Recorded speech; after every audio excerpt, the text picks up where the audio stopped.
All right, welcome to the Core podcast. This week we have a special guest, Mr. Crimson from France, who is now qualified to go into Capcom Cup. Congratulations. Congratulations. Thank you, And guys. the only Dalsum player in the bracket, in right? the bracket, right? How are you doing? Great. Like practicing for Capcom Cup, of course. My flight is in few hours from now, so it's a good timing to do a little podcast with you guys. Thank you for the invitation. All right, thanks for doing this. I mean, you're on a busy schedule. We're probably taking away from your practice time, and Yeah, hopefully we're not interrupting his, mental training, the training and all that stuff. Yeah. But yeah, I guess we just kind of wanted to talk a little bit about. Obviously, we're going to talk about Dalsum. We have Kevin here, who is a very strong Dalsum player. Just want to note out, Crimson is my. I never told him this, but he's my Street Fighter mentor.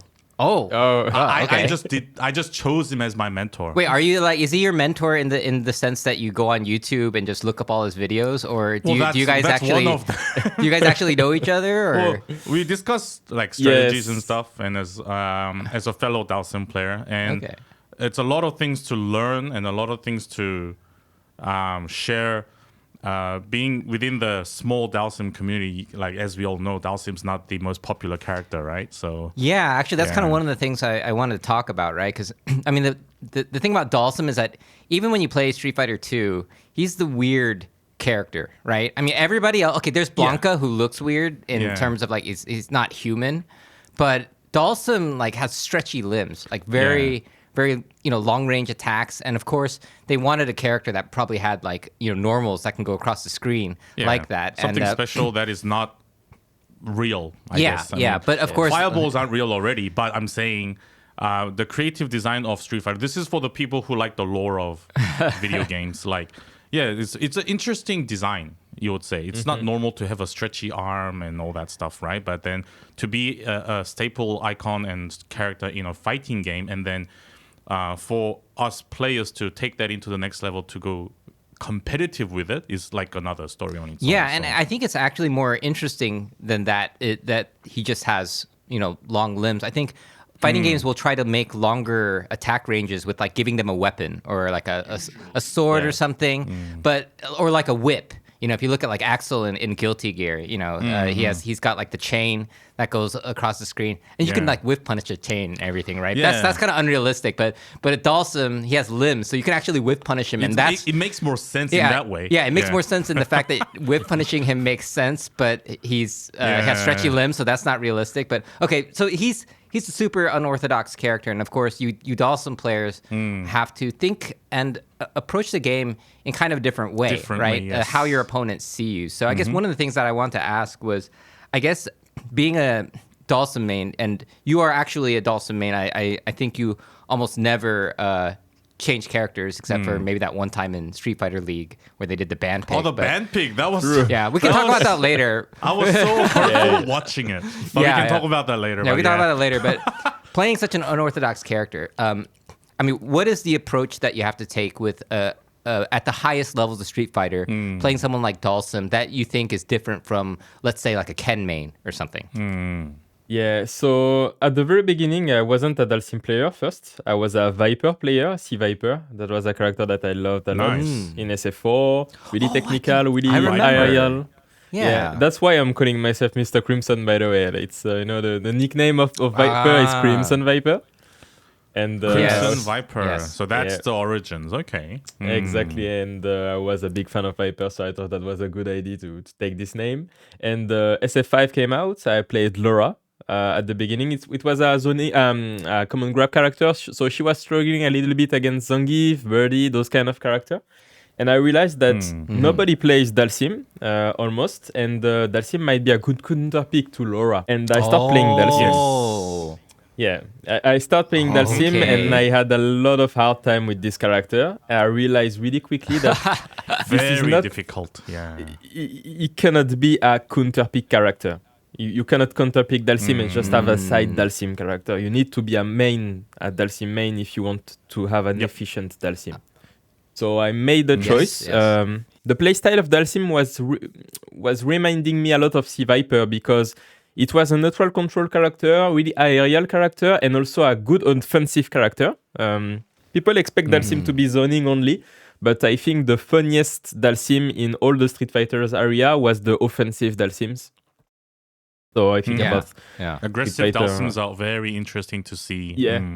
The gameplay of Dalsim changed a lot actually throughout all the Street Fighter live. Progressively, everyone kind of played safe at the start. Yeah. And then later on, it got more creative, and then they found pathways to make it more aggressive but efficient at the same time as well. So. Okay. True. Yeah, that makes sense. Yeah.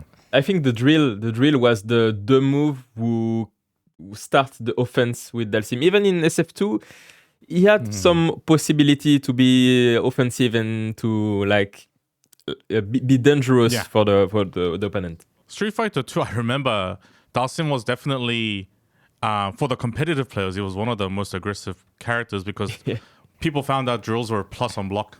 Oh yeah, people can drill all day. Yeah, just drill all day. Like the move speed was and so fast. The yoga noogie, the where you the throw. Gives you the throw. Infinite, kind of like an infinite. And then loop. do a slide and then do it again and then slide and then do it. Yeah. Why don't we have that now? I'm so mad. No, old games. That's old game conversation. We're here playing about the new games. Street Fighter 5, Dalsim. Yeah. So you played a bunch of different characters before. You weren't like Dalsim for life, like from the beginning. Of your origins of playing Street Fighter, you've developed into Dalsim because you found him a kind of an interesting character that you could main, that you have to main. And you can't just play as a side character. So I guess that kind of puts you in that driver's seat for a very long time. Now you kind of like, because the more you learn about Dalsim, the more you kind of have to like the more you've upgraded this character that needs that kind of like care and attention, right? There's no secondary Dalsim. So, do you feel that you kind of got locked in that sense? The more you learned about Dalsim and you got better with him.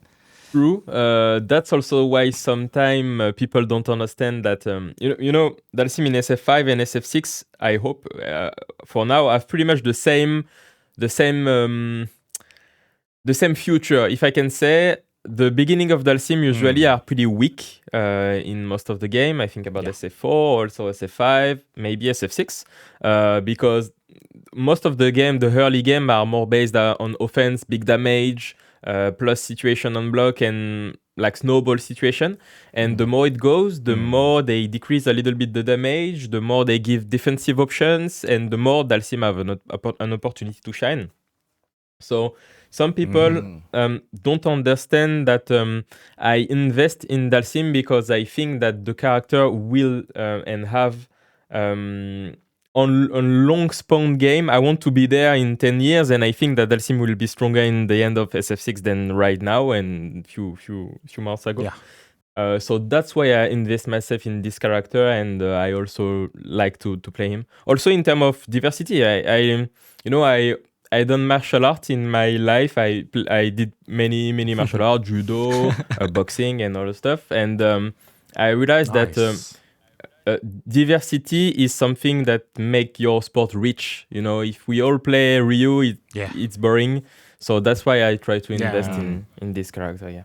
Yeah. No, that's really cool. I think I kind of wanted to mention. You said that you originally picked Dalsim as a counter pick to Laura, but then. Of course, everyone knows Red Bull Kumite, right? In London, the grand finals, it was the first to 5 with probably the best Laura that there ever was, right? And so tell us a little bit about that match going into it. You must have been like, okay, I am playing this. I on one hand, this is a matchup that I think is good. But on the other hand, it's the best player of this character. How did you feel going into that match, and when you were just so close to winning the whole thing? True. That's really funny because at the end of this tournament, I faced pretty much the character that I gave up in the past for my new character. Yeah. So sometimes it's interesting to play different kind of character, even if it's just to learn the basics, because one of the most important thing, in my opinion, in fighting games is the ability to put your mind in the mindset of your opponent, to understand what he might what he might choose in defensive option or offensive option, considering his drive jauge or his super jauge, etc.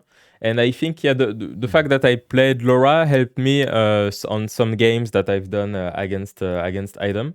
Always a player, a really particular player for me, a player that I liked a lot, even if we didn't had the opportunity to speak that much and to spend a lot of time together and stuff. That's also the beauty of fighting games, is that we can like discuss in the game.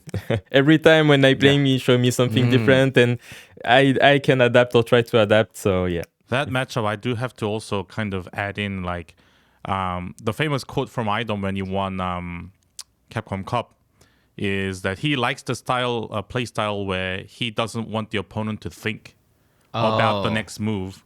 Okay. And do as much as you can to, I wouldn't say confuse them is the right term, but more to do with never let them expect your next move kind of thing, right? That was the mindset of Idom's strategy. That compared to how maybe Nathan has a different opinion, but as a Dhalsim player myself, is like the worst.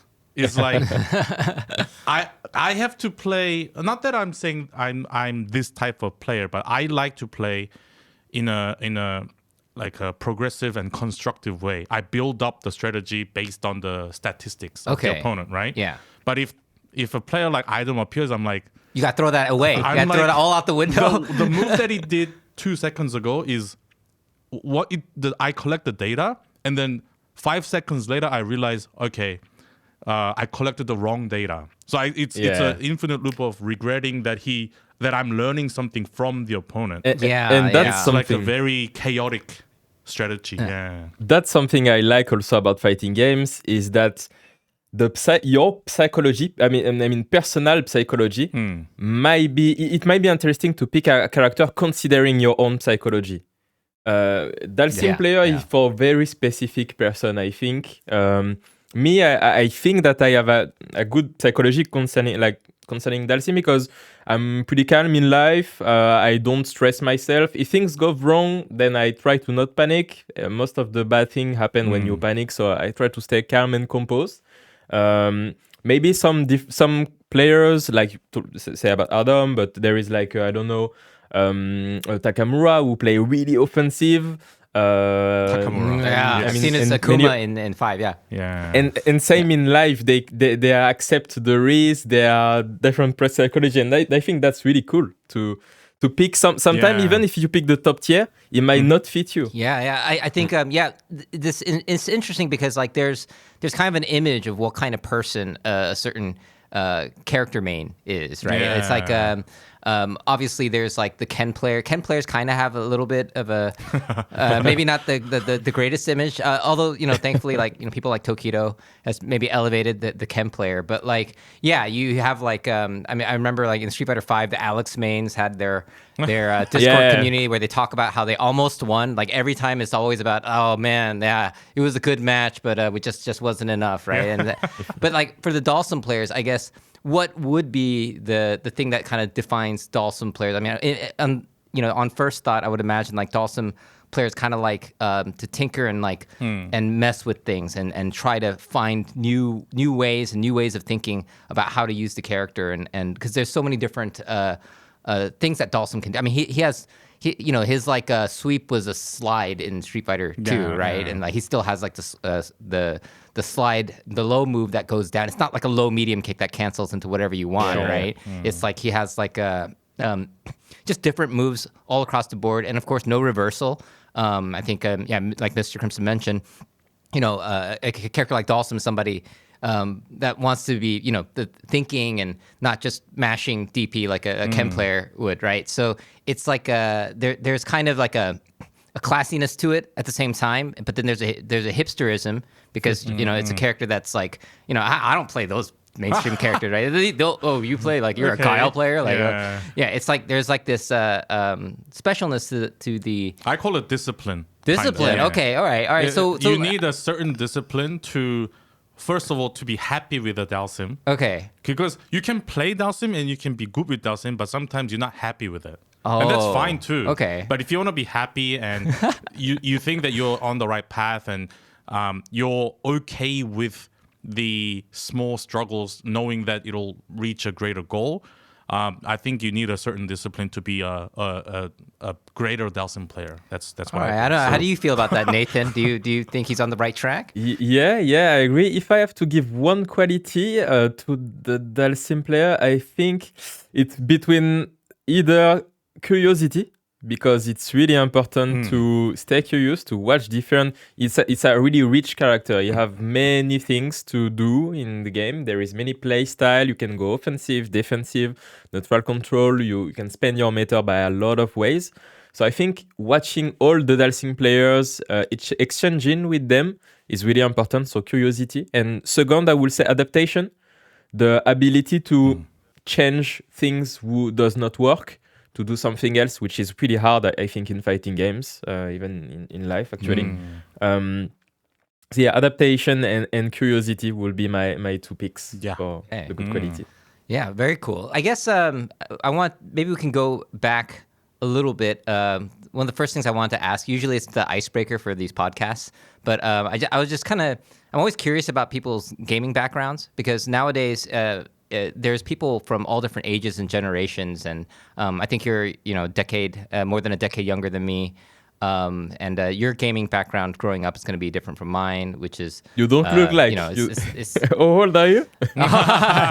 I'm 41 right now, so Okay. I'm actually Yes. almost pretty much the same age as Jabali. We had this conversation, and our gaming memories are almost exactly the same. Yeah. But you're coming from France, and you're much younger.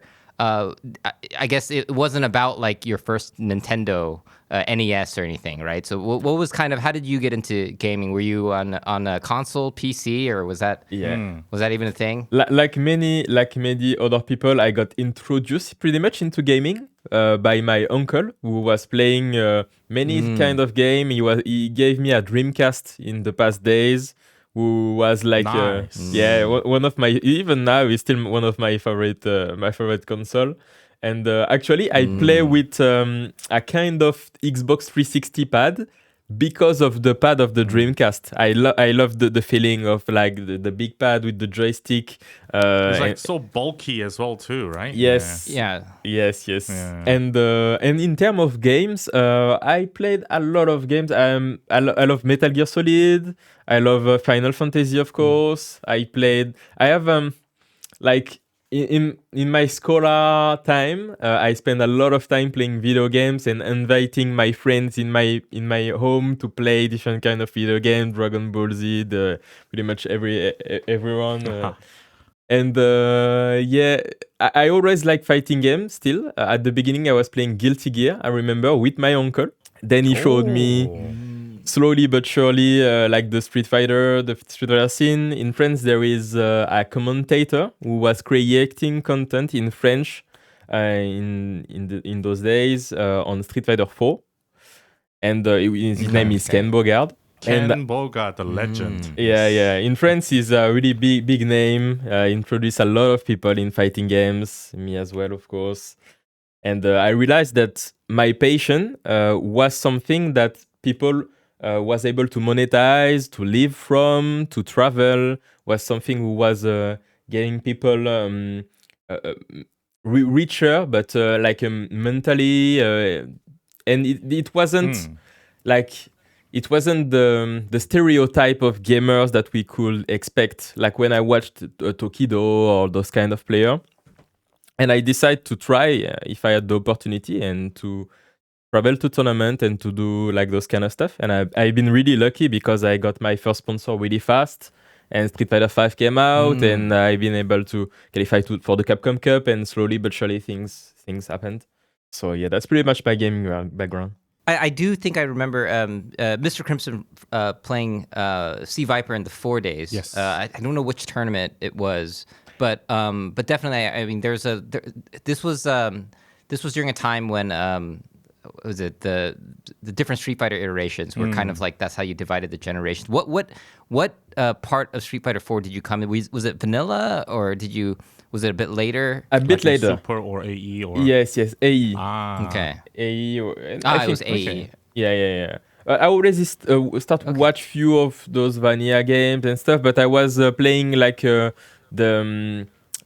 next Guilty Gear, who was Red Blaze Blue back in the days, and I decided to go on Street Fighter because it gave players more exposure and more opportunity to go pro. So Yeah, I mean, I guess you must have seen it when Luffy got first place at Evo. I think it was during the Ultra days. I forget exactly the year. Maybe it was 2014. 2014, yeah. Or 2014. Yeah. Did you? How did you feel when you saw a French person winning Evo like that? I mean, that's before the U.S. didn't even win anything. Yeah, I know, right? Yeah. Like it's that must have been a big moment for French Street Fighter players. Definitely. I think that brought a lot of people into Street Fighter specifically.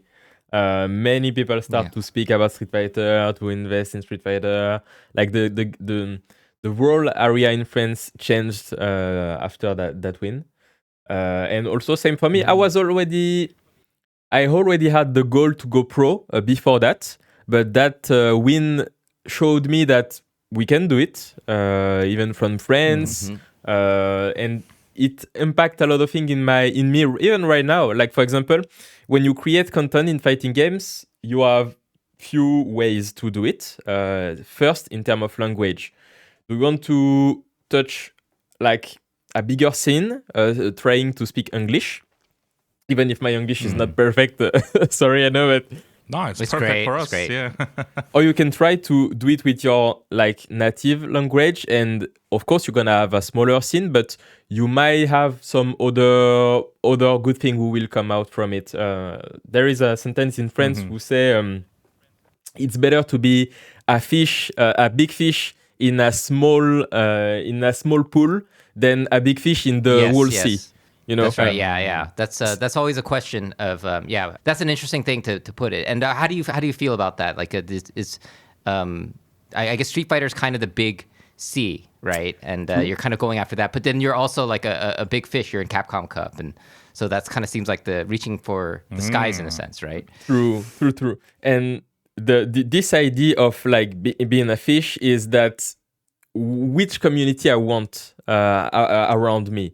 And same as Luffy, same as Ken Bogard, and same as many others, I try to invest and to create content in French to introduce local players into the game, create interest towards Street Fighter, and try to go to the international tournaments and make result if we can.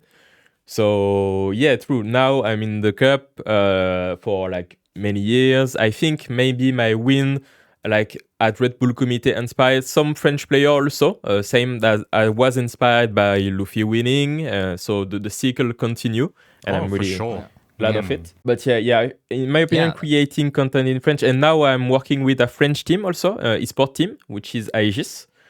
So all the things that I have right now are in the good way. Same for Nakon, which is one of my other sponsors, who are French pad and stick developments with Kayane and few other. Oh yeah, other we have people. a knock-on stick inside this office actually. Cool.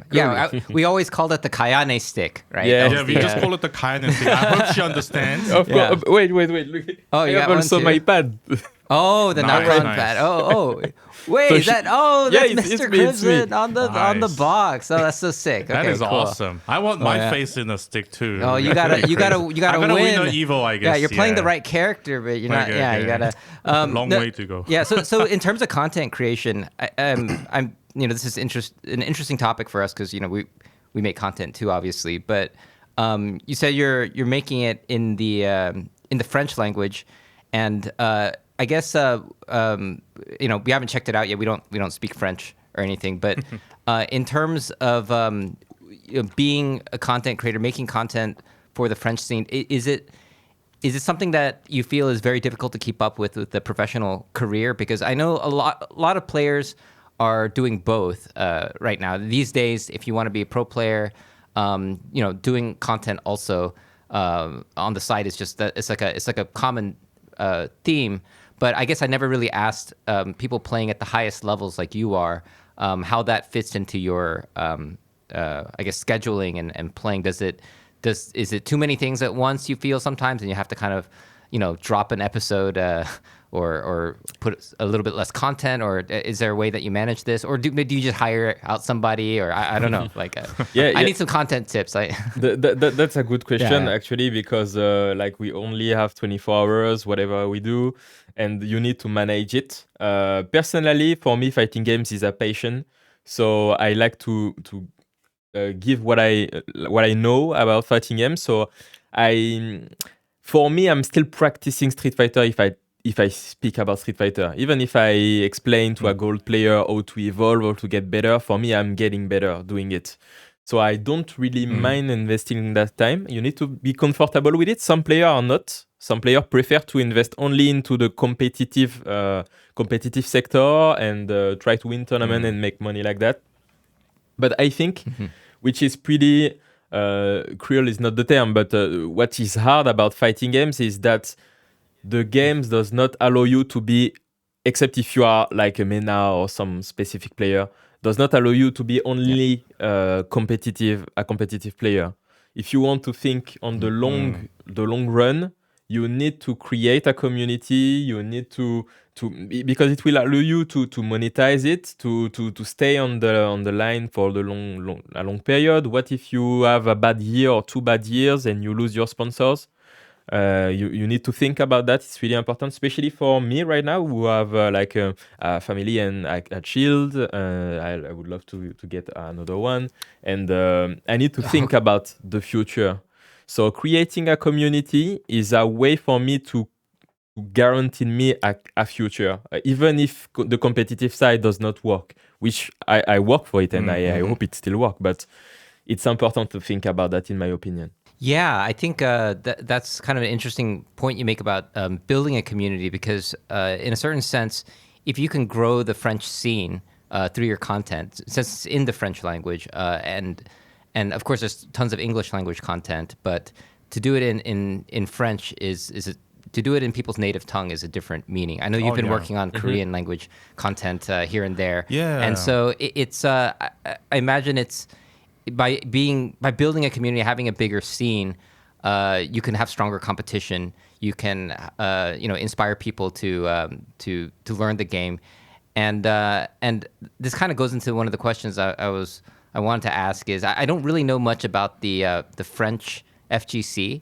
Like I know a little bit about like Japan, Tokyo, and Tarakai Tuesdays, and in London they have a Red Bull gaming sphere there. But I guess in France, how is the FGC there? If I were to go, let's say I went to Paris and I want to play some locals or get good at Street Fighter, would it be something where I just have to go find a computer, play online, or is it something where I could go somewhere or meet some people? Are there any locals? How is the scene like in France? Yeah, right now I think the scene is on a really great shape. It's evolving really well. There is of course Abu, maybe you know him. Who is a tournament organizer, one of the most known tournament organizer over here, who organize UFA. And he organizes also weeklies, which is the Abu Dojo every Thursday, I think, in Paris. So you can find it, for example. There is also Retro Corp, who organize also weeklies, online and offline. Right now, I'm really glad with Aegis, we organized a monthly tournament, which is online, but with a little prize money, 500 euro, and also finals. It's a kind of league, and the last event will be offline. So surely but surely things got better in France. We starting to have more organized weeklies and stuff. I think Evo Nice helped a lot to motivate people. Evo Nice, also Red Bull Committee is coming back in France. And there is also something interesting about esports teams. Most of the esports teams until then invest mainly in a T1 game, if you can say, League of Legends, Counter-Strike, and those kind of things. But with esports World Cups, knowing that the fighting games have the same, I don't know if it's the good term in English, but coefficient. Does it work? Yeah. Yeah, the same Coefficiency. coefficient than those kind of game for a way cheaper player potentially, and only one player. Means that a lot of teams invest in fighting games, as you know. Like, there was Fnatic, and there is many other big team. And in France, there is like Armin Corp who invest with Kills You, also. So all the stars starting to be on the good way for France to evolve to be one of the big country in fighting games. Yeah, French teams, like some big teams like Hama and Corp, other than Kills You, also sponsors JDCR. Oh yeah, okay. And Vitality. Vitality. Junting. Yeah, we did an ad for them for the Junting reveal video. Yeah, so that was big French teams on the rise now. Getting talents from all around the world, including fighting games, which is a good thing to see. So, of course, there's I think Evo is going around making a circuit of different countries, and I guess Evo's coming to France, right? That's really cool. To Nice. Must be very exciting too. Are you? I guess you're one of the you're a top player for Street Fighter, and I guess you're going to be instrumental in kind of promoting this event, at least individually, on that level. And I guess, I don't know, what has the excitement been like? I think Macron tweeted about it or something. Like, yeah, Macron I think talked about Evo. I'm like, what the heck? Like, that's really nice, honestly, that people realize that fighting games are not played into garage anymore, and that we can make great event and we can have ambitions and stuff. Even if fighting games will have a different path than other big sport games, of course. Right now, our teams have one struggling things about fighting games, which I think players will have to make a solution, to create a solution, is that the fighting games is hard to follow for a team. Let's say that like there is many teams right now who are funded by influencer. And let's say that they sending one player to like Japan to do the Japan Super Premier or something like that. The player might not even play on stream once. So the influencer will try to stream the tournament and he won't see his player play. And I think that the player will need to stream more offline and to create content also offline, also in tournament. I'm trying right now to think about, can I make a stream offline?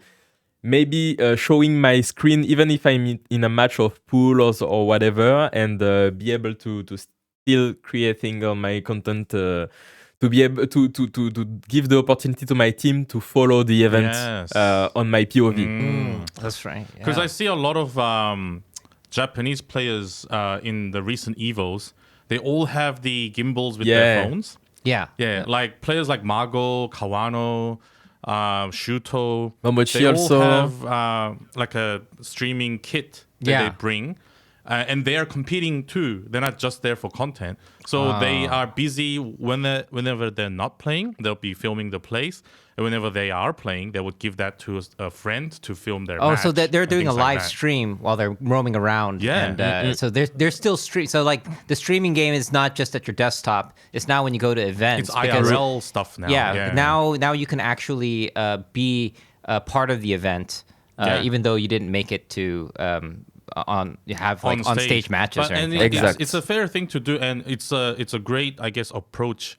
And it is definitely an extra workload that the players have to kind of endure, right? But just like what Crimson mentioned, as esports and especially like say fighting game esports progresses, and the nature of open brackets are gonna be permanent, right? There's no guarantee who's gonna be on stage. It's all up to the stage director and all that. It's not like you can buy a spot to be on a stage, right? So therefore, I think the approach in where the players understand that is the case, they have to not only appease their fans, but there are sponsors at stake.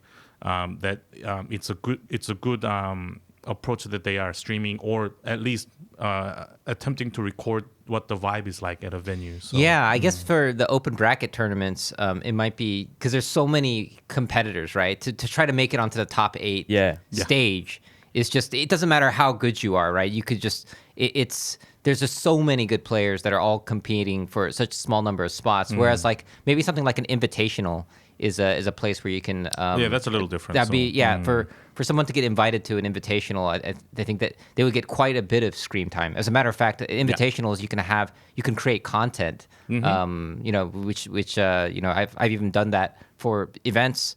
And I guess from a player's standpoint, would you think that getting invited to something like a Red Bull Kumite or something like that is kind of like one of the biggest moments that a pro player can have? Yes, I think invitational are really important. They are important in the ecosystem of fighting games. Open bracket are important, invitational are important, and also qualified like qualifying tournament, like kind of Capcom Cup, are also important. But definitely, I think open bracket, the more it goes, the more we see the strugglings of open bracket. And we'll have to think about that, in my opinion. I had a discussion on Twitter. I made a tweet recently about the quality to try to do something like, let's say, we organize a tournament, open bracket, etc., and we are making LANs. Like we play online but offline. What I mean is that there is like, 20 PCs. Those 20 PCs have a net connection, and it's PC A against PC B, and etc. This could be interesting also on the path that we will be able to follow the offline, the off-stream games from our online perspective, Yeah. Oh, okay. There was some attempts like that done before as well, but technology-wise, it was so complex that it wasn't like the most efficient at the time. Even now, like the idea is definitely great, but if something like that exists where people can actually backtrack some of their offline matches, whether it's a replay or whether it's done by recording, whatever. Okay, so this is kind of an interesting concept. So you guys are saying you're playing online matches, but in a location where everyone's together. In an offline setting. In an offline setting. So you get I know, that's really weird. I guess you can get the yeah. So I guess in a certain sense you get the benefits of the offline setting, which is, you can like trash talk right in front of someone's face, or you can fist bump. You can There is the you can scenography see the of the interacting offline together. Yeah. But then I guess I'm trying to think of like what are the benefits of having the online infrastructure? I mean, you can record the matches. All the matches are getting recorded. Replays will be saved. Is there anything else? And people can actually tune in to watch it. Oh yeah, that's right. They can think of it like a channel, right? Like it's like channel for pool A. Exactly. And because they will simultaneously play. Oh, that's right. You could track your favorite player by looking at the brackets. Like, I gotta go channel B, for example, to see Mr. Crimson's match. Oh, that's He's right. not on stage. He's not necessarily on the stage where the commentators are, but at least you get to follow the path of your favorite player. That's actually very interesting. So that's something that hopefully can be done, and it'll be interesting if it does get implemented.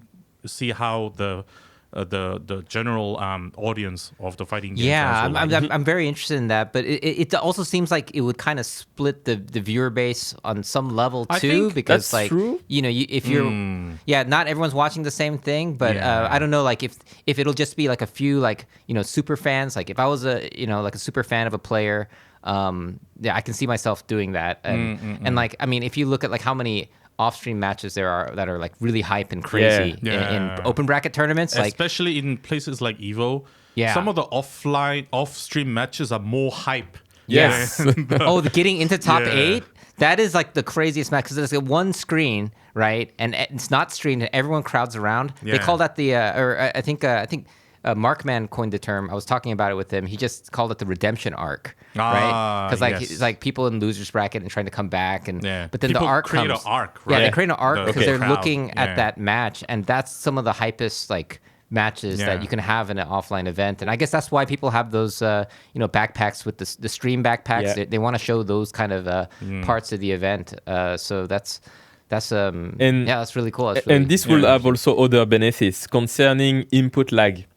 Because for many tournaments, they do to screen record the game is that they use a capture card as an intermediary between two PCs. So one streaming PC and the other is the gaming PC. And also sometimes they use a screen splitter who can also add some input lag, some other input lag, which is also even more unfair because sometimes it's only on one screen.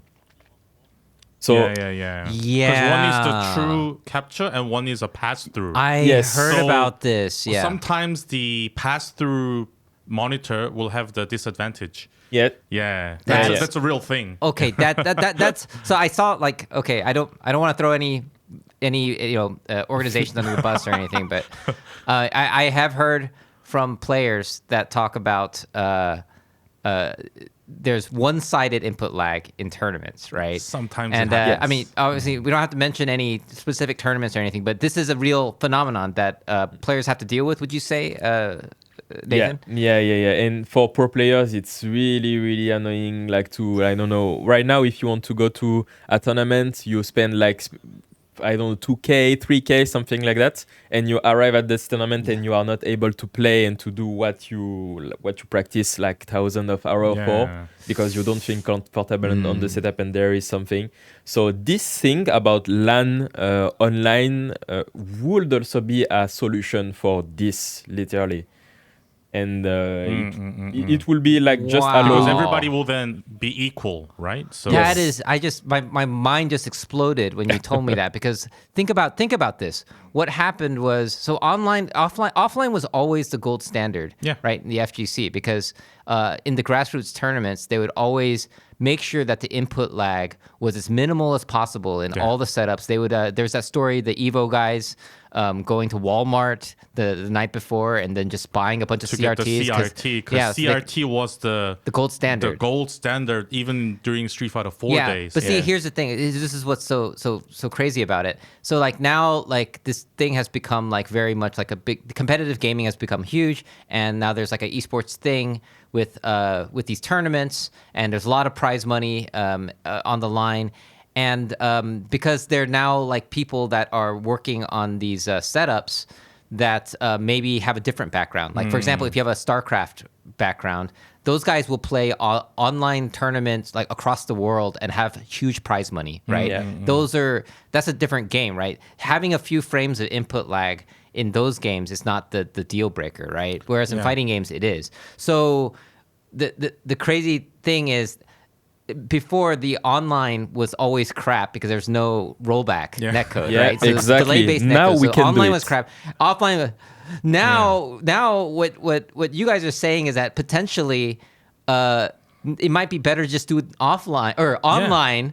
Because then you don't have to worry about the one-sided lag of offline. Yeah, if there's gonna be the cause of where someone's gonna be guaranteed disadvantage, might as well, even if online is not arcade perfect or offline perfect, if everybody's equal, I think that's better than certain people just being unfair. This must actually be enough of a problem at the highest levels to where to even be talking about this, right? Because like I mean, because like you don't really go. Generally, players don't want to go and go online and just like start shit talking, there are people who do that, right? But like, and then it sounds like an excuse if you lose and you're if people say, "Oh, my monitor was laggy," it's like, "Oh, you're just making an excuse." Yeah, but you don't know. But us fighting game people, we know that actual one-sided input lag is not even considered a real match. Like if you play money match at a salty suite with one-sided input lag, and like everyone knew about it, they would say like, give that money back. You gotta run it back. That doesn't count. Real. Yeah. But then at the highest levels, then they play like that. It's like that's insane. If the stage has the setup like that, you have no choice. That's why. Yes, exactly. And the good thing is that even if in the highest tournament, for example, I did Topanga World on SF5, and it's like first to 7, I think, or let's say first to 10. Then if one player got 5 games, we switch the screens. So even them, I saw the rule. They are aware that there might be a problem, and they want to make an equality or something equal for everyone. But right now, online is so good that like there is like 5 milliseconds, nobody can feel that, but you can definitely feel if there is like 1 or 2 frames delayed. Because of a screen capture, or if because we're in a funny state of the Yeah. the lag dispute now, because back in the day, lag was all online. Yeah. Now, offline lag is Yes. more apparent than the online Yeah, lag. that's what Which I'm is crazy. So saying. it's so I can't weird believe talking that. about this. I can't believe this. No, this is I want to investigate this. I Yeah. feel like this is And crazy. even the thing about if you leave your console on for long hours, Yeah. they Yeah, it start to overheats. slow down. Yeah. Yeah, overheating. That's a real thing. Oh, So yeah. your offline match on a single monitor, both of you are gonna lag because the PlayStation was left on for 8 hours. Yeah, I remember that the Street Fighter 5 stage was the Akuma stage that was raining, and like Certain stages Yeah. lag. yeah, some in- stages in, would lag more, and like I forget that if the PlayStation's overheating and takes that's A certain stage will slow down. And funny thing happened last Evo is that the USB ports melted. Yeah. oh yeah, well that was like there was Yeah. a picture of that. Yeah. I think somebody took a picture of that, and that's kind of that must be It's a a nightmare for real, tournament technical organizers. thing, yeah. Because like if you're a tournament organizer, like do you like trade out PlayStations to cool it down? Do you put like fans on Evo there? That's or- why they Japan do. did something where they didn't allow you to play casuals. They turned off the PlayStations to cool it off. Evo Japan last year. Okay. Yes, They- sorry, you're saying? Yeah, some tournament. I tried to find a PNG image of a Brussels challenge. I remember a tournament where they had to Brussels completely, the PS5. You can, how can I say that? You can Like a remove. disconnect. You or can something. remove those. How can I say? You know when you have to Oh, change your the jacket? your- Of the- Oh, you know what I mean? really? The shell of the console. outer Yes, shell. yes, Huh. exactly. The shell of the Okay. console. They removed it Ah. to try to make the PS5 cooler. I try to, if I can, I will find the Right. image of it and Because send the it to venue you. is gonna be. Wow. Yeah, you can try to find it and attach for us later, but Yeah. because the venue is air conditioned already. Yeah. Just remove the shell. I guess it helps cool it maybe. Yeah, no, I mean, I think it would help, but I mean, that's kind of a drastic But measure that's to bad, take. yeah. for- But then I know that kind of the thing. scientists at Sony. I'm sure they made a design to cool it off. But then you can't help but to worry when you're playing offline. Even at Evo, I was playing. Yeah. The PlayStation fans, it sounds like airplane flying. Yeah. Yeah. Because it's that much overheated, the fan. It's just on cannot- maximum capacity. Yeah. It's like, that's It's crazy. so loud. It goes through the headset I was wearing. Yeah, but I'd rather it be on full blast than like having a burning PlayStation. Well, there you right? go. Yeah, that's like the least we can do. So. Wow, that's really crazy. Actually, I'm kind of curious. I knew that this one-sided like input lag because we had heard about this right at some events, but I didn't know it was so regular that it's like a now when you go to tournaments you're just worried about the setups and It's stuff the like that. same concern that we've always faced. The concern of the offline lag was always there. It's just that the online got better. Yeah. That's okay. that's what happened. Yeah. The online just improved so quickly, whereas the offline technical difficulties and also human mistakes still exist. Well, they yeah. just don't change. Yeah, but but the thing about the online setup, well, especially if you're at home and you're playing, you get your computer chair, you get everything that you're comfortable yeah, with. you can right? be in your underwear. Yeah, you can play like I mean, there's online qualifiers. I mean, you qualified online as well, and when you're playing, I guess it's interesting. I do want to ask you about this as somebody who's made it into Capcom Cup and playing these high stakes matches online. So do you just play at home, like on your setup? When you play online, or do you go to like another place, but that might have a better internet connection, or how do you approach playing on these high stakes online tournaments? And when if you do play like at home, do you have like certain rituals, or do you set things up a certain way? I mean, is there like I mean, I don't know. Like, this is a new thing. Like, how do you prepare for a tournament that's online, that's high stakes? I never even thought about that. Yeah, that's true. I think it's since COVID that the online started to be like really important, and the editors started to create big events online, qualifier online, regionals, and finals offline. I think that's interesting because first, like you don't need any money to do an online tournament.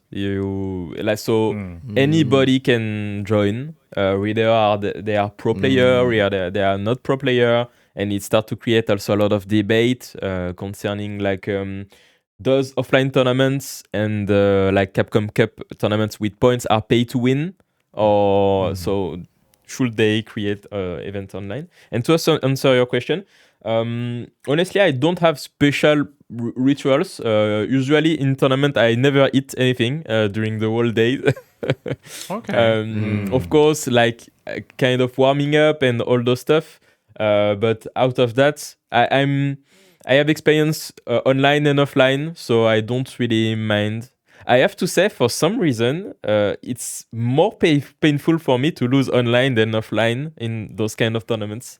That's really weird, but when you lose offline, you still have a lot of friends around you. You can chill. You can watch the other game, the other players' games. You can go to go to eat together and all the stuff. And when you are online, you are okay. Yeah. It's over. You close the. It's all by yourself. You're all by yourself, in the dark lonely. room. You're just Exactly. a loser inside Nobody's there to inside cheer your you basement. up. Oh my god. Yeah, no, that makes so much sense. Like, cause like, yeah, after you lose, it's like it's just so you're just in the room, in your room. Yeah, There's nothing. At least offline, you can think- shake your opponent's hand. Yes, Yeah. And that's say true. good game, and that's okay. You know Yeah. how big of a difference where you cannot say good game in person and you have to like maybe type it in Discord. It doesn't feel emotionally attached enough. Yeah, well, I mean, the thing is, like, what ends up happening is I'm working on a video right now about salt. So there's a This is a good. what's yeah. interesting is that you know the reason why you get so salty when you play online is because you don't see what's happening in your surroundings, right? You just see that you lose, Yeah. and then like.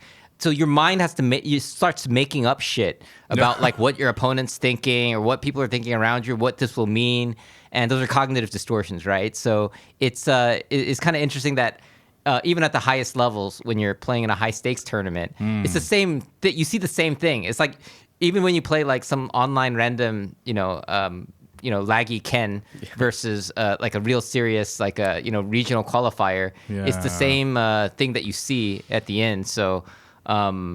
Of course, the stakes are higher, so that must be the most salty moment that anybody could possibly experience. But yeah, that's so. I guess moving on to I guess we can go back to your preparations for Capcom Cup. We talked about preparing for online tournaments, and I guess I don't know if this is top secret information or anything, but I mean, is there like how are your practice sessions and regimens, and it's kind of, I think some people are very different about how they practice for the game. Some people will grind Right. online matches a lot. Some people say online is not even worth playing.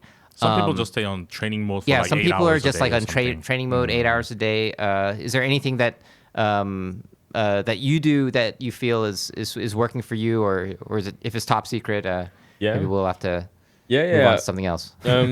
Actually, there is a kind. In my opinion, there is two psychology when we happen to talk about preparing for someone. There is the player who like to study the player that they are gonna play.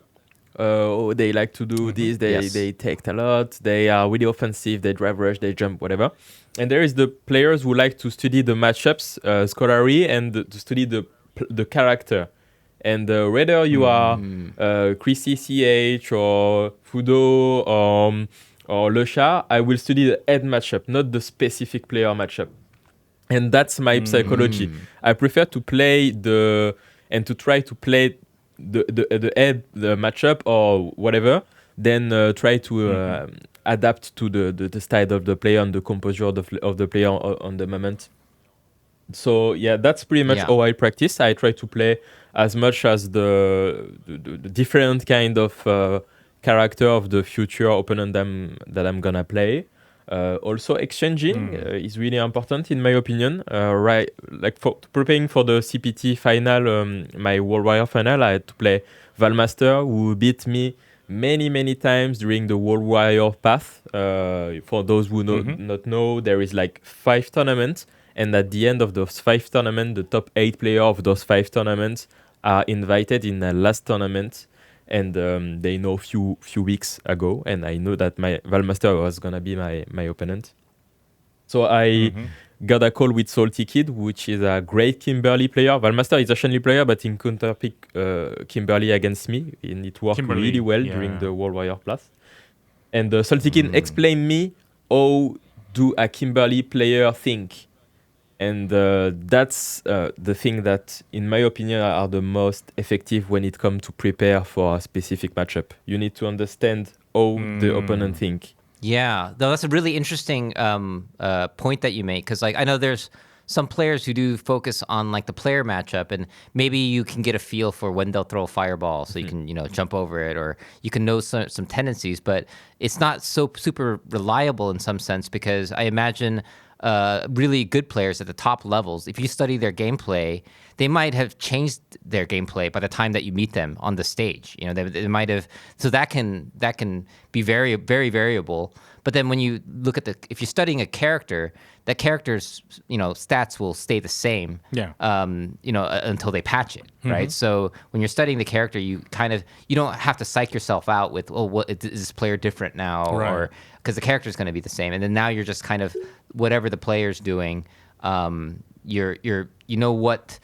What users of that character generally think, and I think that's definitely seems like it would make sense to look at it that way. But I guess when it comes to invitational stuff, there's more chance that people would want to study the player, because you can kind of see who's going to be in your pool. You already mentioned Chris CCH and Fudo, who are obviously in your pool for this. And that they're looking at your gameplay and everything too, right? There's kind of like I these days. It's so easy to get information. Yeah, nowadays. it's funny. I saw like two Japanese players. There was like a Tokido, or no, it was like Bonchan and like Mago or something, and they were like looking at each other's gameplay next to each other on their phones. Like they're just studying each other's. Even at Evo Japan, I'm like, okay, I'm just waiting for the players to play. I'm just in the crowd. And okay, let's see who's playing next. And it was like Shao Hai and NL, right? They are literally sitting next to each other, just getting ready. Yeah. And they're both on their phones watching each other's matches. I saw that in real life. I'm like, wow, okay, Yeah, but I guess if you're more focused on the character, then maybe you won't be doing that as much, and maybe you'll save that energy on something else. I like to be optimistic, but yeah, like you said, like no matter how different the playstyle is, a Ed medium punch is still gonna be the same Ed medium punch of the other person, right? So of course. it's stable in that sense, where some of the data that you collect is gonna be permanent, that you don't have to worry about just randomly being changed. True. Okay. And also and also there is something about the time that you invest. Like in my opinion, it's better investment in terms of time to invest into evolving against Ed than evolving against someone who will change probably tomorrow, as you said. Yeah. Definitely. Yeah. I guess would it be the matches are already there, or the pools are already there for Capcom Cup. Are there any particular players you're looking forward to playing, or is there? I guess like I don't know. You and Mena have which tournament was it? You guys were in the grand final back in Street Fighter V at the Riyadh tournament. Yes, true. That was a big deal too. Yeah, and then you guys are now in the pools again. It's kind of a run back for these two guys. So so I don't know. It's at different game, different environment, and of course, just a little note. I guess when this video gets edited and published on YouTube, it'll be after Capcom Cup is over, so we don't know the result. But like, how do you feel about being able to play a Mena again in the highest competitive mindset again? For Mena, like Mena is always a great challenge, an amazing player, in and out of the game. He's one of the guy that I respect the most, for what he's done. In terms of Dalsim perspective, he's always also a big challenge because his brother Ruyman is playing Dalsim, so he knows the matchup really well. And it's funny, one day he introduced me to his mother, and he told me he's the only Dalsim who beat me in a tournament. So it's really funny. Wow, okay.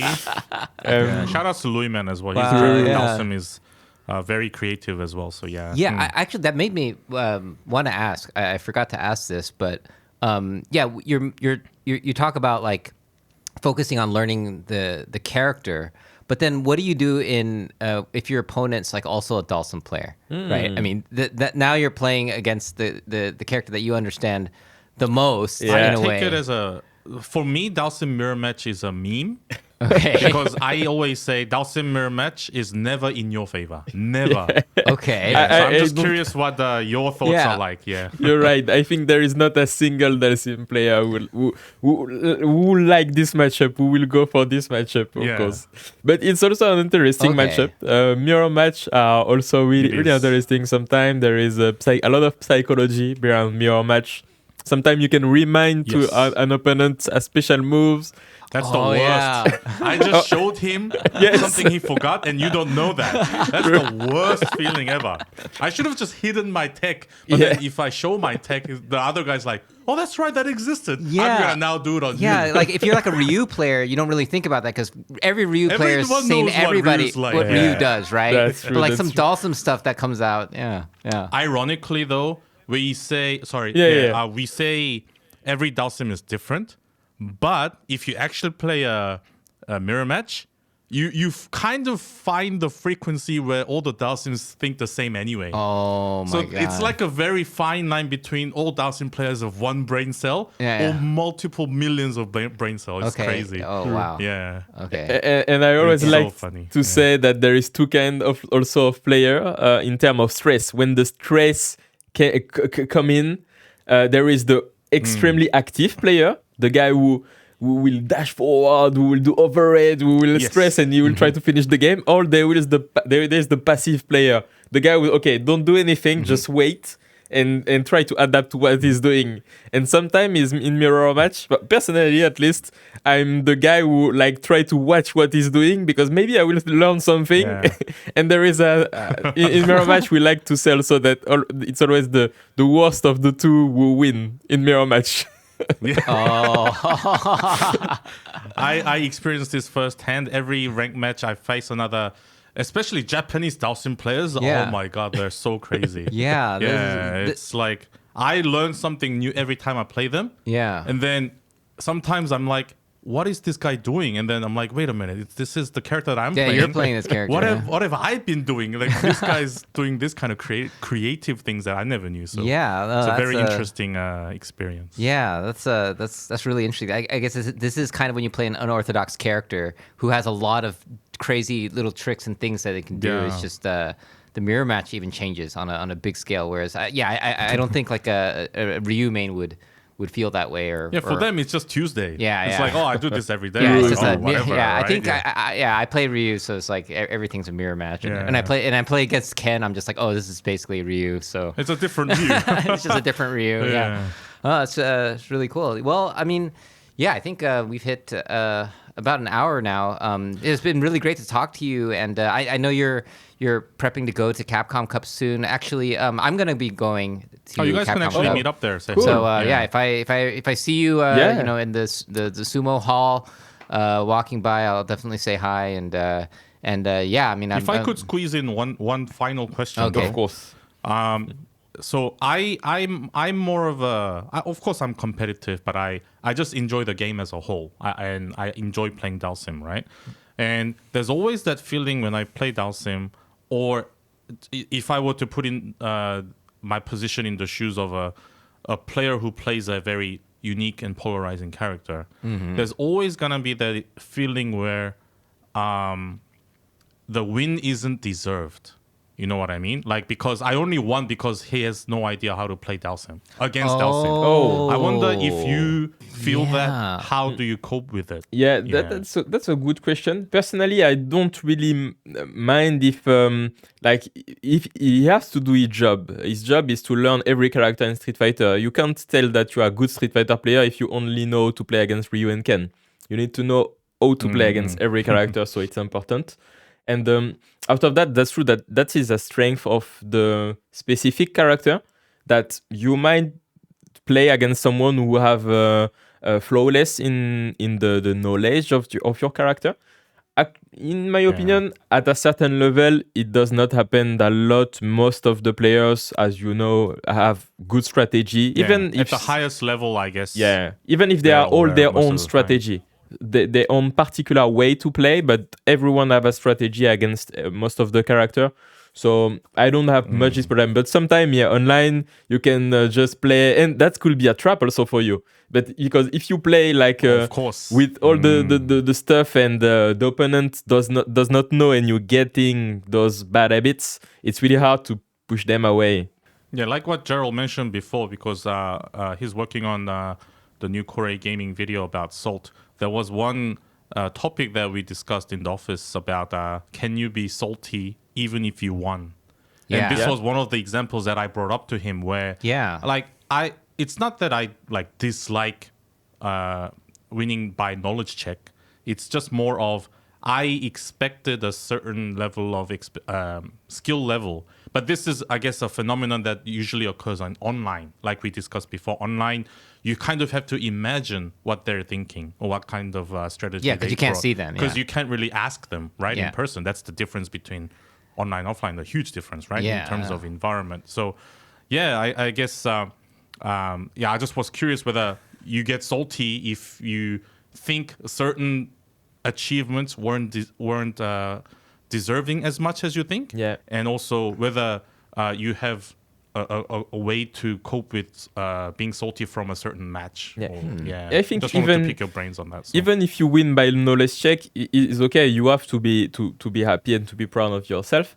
But I think it's require, as you said, one of the quality that you need to be a good Dalsim player is discipline, and you need to have the discipline to not use the knowledge check against players who are weaker than you. Sometimes, if you want to get better, in my opinion. Because Yeah. who was this? Someone did mention it's sometimes better to play casuals and practice with a weaker player than you rather than a strong player for a certain reason. And this is maybe one of them. If you play against a weaker player, admittingly a weaker player, then we can probably then try not to do the knowledge check stuff as much. Yes. You can kind of use the opportunity as kind of an experiment. You can try new tech and see how the players overall react to your certain things. And Yeah, it's a there's strategy kind of thing. definitely stuff that you can. I mean, the classic thing is whenever you're playing somebody with a lower skill level is to choose a character that you're like a secondary or a third character, and it's the same idea of using that as an opportunity to hone certain skills that you might not be able to focus on if you're playing somebody along your skill level, right? Right. But yeah, that's definitely an interesting question. Can you feel salty after even if you Winning, win? yeah. But like Yeah. in my case, I remember I got salty in a Tekken match because my opponent was doing this stupid thing that and he just did this one thing, Right. And I was actually getting hit by it like way too much. But then I Okay. finally figured it out, and I won the game. But then I was still salty after I won because I had just gotten hit by this stupid move, right? And it's like. I don't know. You can be you can feel like I should have won better. I should have won in my way. But sometimes when you play a match, you don't get to win your way, right? A lot of times you don't get to win your way. You win in unexpected ways. So, yeah, very, very, very Something interesting to think about. conversation. Yes. Yeah. This is a super interesting conversation, and I think in terms of contemporary players that are at this level, you're one of our first guests to have this conversation with, because a lot of our guests have been kind of more OG, old school people who are kind of gotten into tournament organizing and doing those kind of things, and so yeah, it was nice to talk to you about this thing and yeah. If you want to give any Same. shout outs or anyone you want to mention, your thoughts on Capcom Cup and things coming forward. Yeah, of course. I can give a shout out to my sponsors, the people who follow me.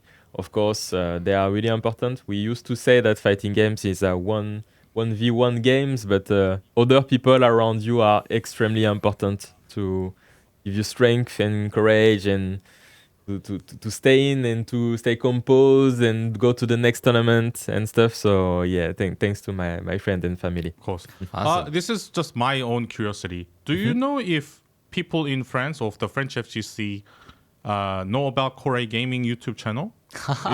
Is that a thing? Actually, Because we don't really have French. It's in English, so I think it's one of those. Yeah, usually the viewer base comes from English English speaking countries. background. I- Yeah. So I'm just curious how the French people even know about it. Like, do they? Do you think they know? Or? I think some of them know. I know some of them watch few English content creator, but usually I think in France, like people are not that comfortable with English. It come to change with internet and all the stuff, but I think they are mainly watching the French scene. That's why also I will share this podcast to my community to like show them and try to understand that there is that's also awesome. something out of the French creator and way bigger also than the French creator. So yeah, it's really nice. It's a real pleasure to be invited. It's our pleasure too. Yeah, Thank you so thank much. you for being on this and during this time where you're about to go into Japan and good luck, and hopefully, whenever there's new opportunities arise, maybe for the French community, we'd love to have you back again, or maybe with some other friends. Maybe we also want to maybe talk with Kayane. She's also very a prominent figure in the French FGC as well. I think maybe Luffy as well. So I'd love to Super Akuma as well. We don't have to. Oh yeah, we can go into 3D. Or actually, no, Kayane's 3D. Kayane, she's an OG 3D. She's an OG. She's a real 3D. So big awesome. ups to them as well. Yeah. So yeah. Thank you, guys. Well, thanks for watching, everyone, and until next time. Peace. Awesome.